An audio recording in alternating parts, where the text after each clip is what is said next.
During the Cold War, Britain designed the ultimate tank to counter Soviet heavy armor, the FV214 Conqueror.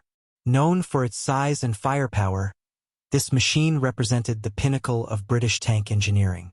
But despite its imposing presence, the Conqueror never saw actual combat. In the early 1950s, British military planners focused on deterring the growing Soviet threat. The Conqueror was developed to confront the fearsome Soviet IS-3 heavy tanks, which outclassed most Western designs at the time. It wasn't meant for frontline warfare. Instead, it was intended as a long-range tank destroyer to complement the Centurion. One of the defining features of the Conqueror was its main armament, a massive 120mm L1 gun.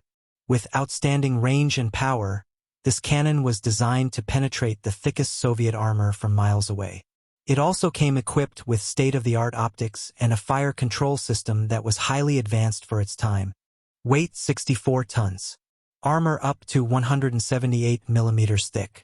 Max speed 21 miles per hour. Operational range 100 miles.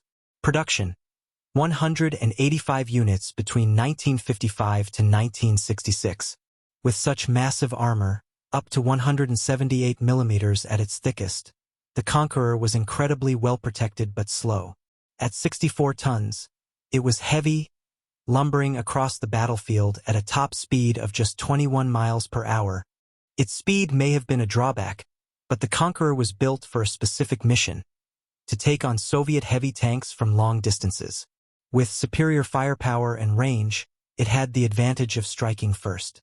However, the rising dominance of lighter and faster main battle tanks, like the Chieftain, made it obsolete. Though powerful on paper, the Conqueror arrived when military doctrines were shifting. The focus was moving away from heavy tanks to more versatile main battle tanks that could attack and defend quickly and flexibly. As a result, the Conqueror was phased out within a decade. Only 185 Conquerors were ever built. Today, they are museum pieces, reminders of an era when heavy tanks ruled the battlefield, at least in theory. They never saw action, but their presence influenced the design of future tanks, particularly in terms of firepower and armor protection. Although the Conqueror was retired without ever firing a shot in anger, its legacy lives on. Tanks like the Challenger 2 benefit from the lessons learned during the Conqueror's development.